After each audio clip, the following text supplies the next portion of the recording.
Barisan Nasional must always serve all the rakyat.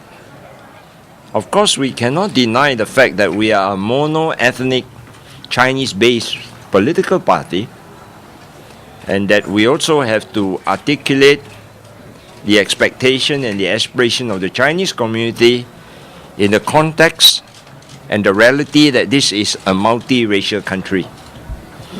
That's why even recently when we had launched our cultural award, it will be a One Malaysia Cultural Award.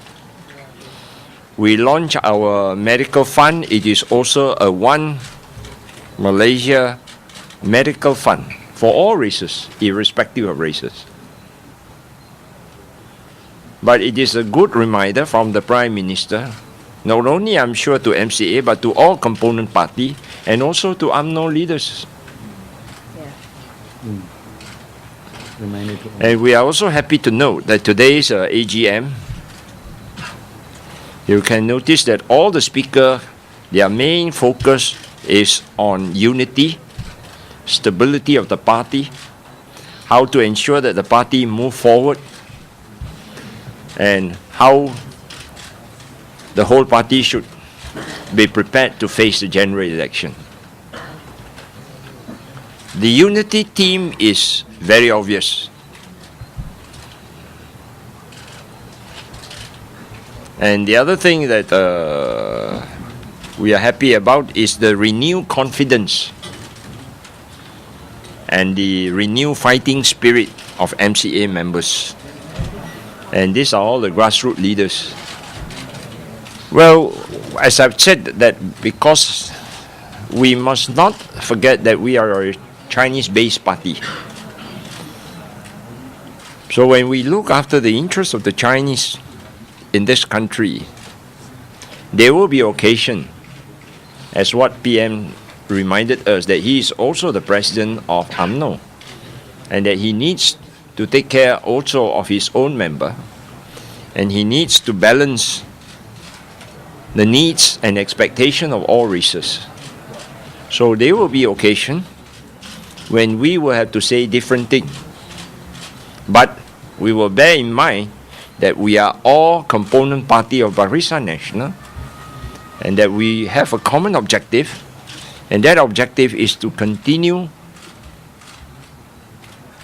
to get support from all Malaysians. So a very good example is the 30% Bumiputra equity.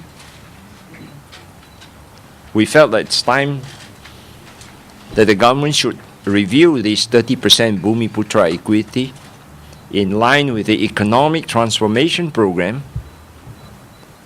and with the vision to achieve a high income growth of 6% every year. And that's not an easy target to achieve. Bearing in mind that Malaysia has been caught in the middle income trap since 1997.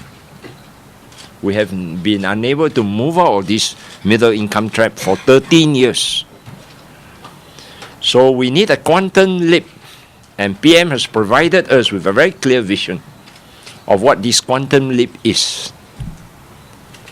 So the follow-up action is liberalization, and one of the features of liberalization is the 30% Bumiputra quantum quota. We say that very clearly. We are not robbing Ali to pay Achong. That's not good. We say that once you liberalize in an expanding economic cake, everybody would have a fair share.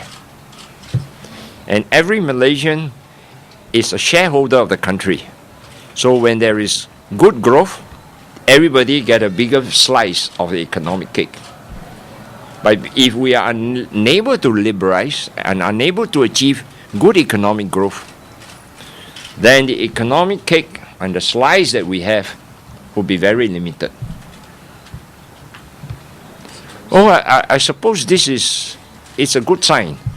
It's a sign that under Barisan Nasional there is a vibrant democracy, that there are room for dissent and there are room for consensus building. And what is more important is that we agree to disagree. That once we agree, we should move forward. And we all the time say that the government cannot micromanage the economy. We are not talking about abolishing. We are talking about the 12 important, what we call the national NKEA that need to be liberalized. And I already say oil, gas, telecommunication. These are sectors which have a very big component of foreigners. So these are good sectors to liberalize. And these are good sector for joint venture, a genuine joint venture between Bhumi and non-Bhumi. No, that's understood. Our MCA members, we always tell ourselves that party interests override personal interests, and national interests override party interests.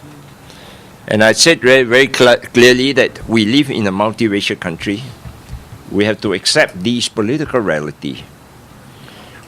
Well, maybe after the fresh poll, there is a greater sensitivity to re-articulate and re-emphasize